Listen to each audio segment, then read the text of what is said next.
In the realm of Norse mythology, few tales are as tragic and haunting as that of Höðr and Baldr. This is the story of Höðr, the blind god who slew his brother Baldr, the radiant god of light. In the beginning, there was balance. In the great hall of Valhalla, the brothers Höðr and Baldr were known for their unbreakable bond. Baldr, the epitome of brilliance, was the son of Odin, the chief god, and Fricko, the goddess of death. His skin shone with the radiance of 1,000 suns, dispelling darkness and shadow wherever he went. Höðr, on the other hand, was the embodiment of obscurity. Born of the same parents, he was shrouded in darkness, his eyes never able to pierce the veil of light. Yet despite their contrasting natures, the brothers were inseparable, but their idyllic existence was not destined to last. One day, as Baldr reveled in the warmth of the sun, a dark cloud overshadowed him, stifling his light. It was Höðr, his own brother, who had come to mock him. "Why do you bathe in the sunlight when you know it will fade, leaving you wrinkled and old?" he taunted.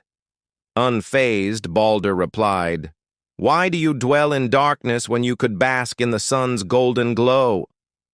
He extended a hand to pull Höðr closer, but his brother recoiled, his heart filled with envy. "I am content in my shadows," Höðr retorted, and with that he vanished into the darkness. As days turned into years, the brothers grew distant. Their contrasting views of life created an unbridgeable divide between them. But their father, Odin, refused to let this rift grow wider.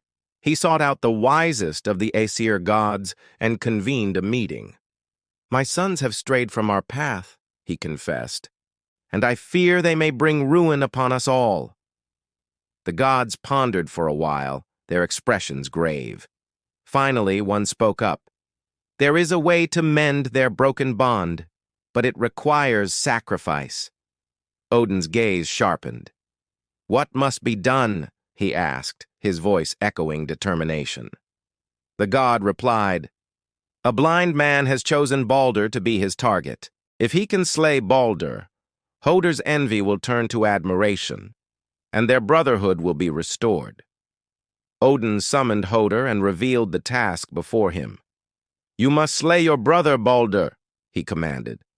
Horrified, Höðr protested, "But why? I love my brother." "This is the only way to end your envy," Odin insisted. "Besides, Baldr is immortal. He will be reborn when Fricko, his mother, comes for his soul."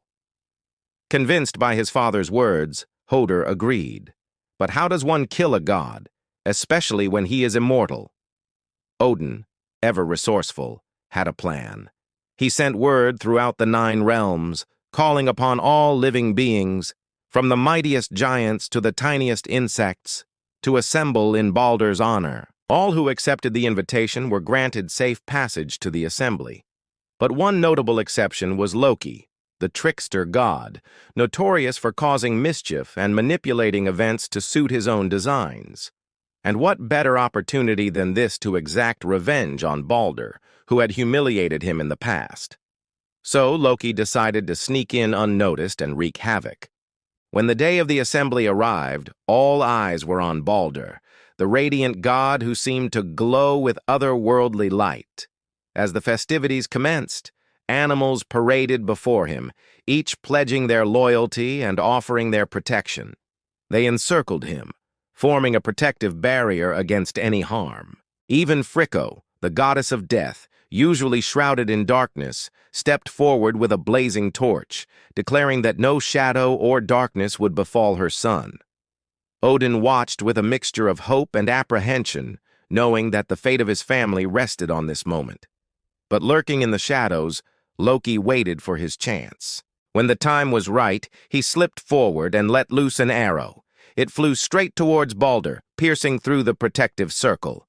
Odin, seeing what had transpired, instantly vanished, transforming into an eagle to pursue Loki.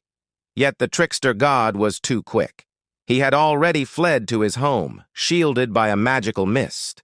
As the assembly dispersed, Höðr approached Baldr, his face etched with determination.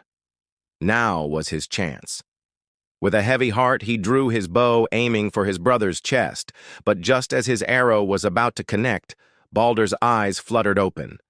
Startled, Höðr hesitated, and in that split second, Baldr vanished.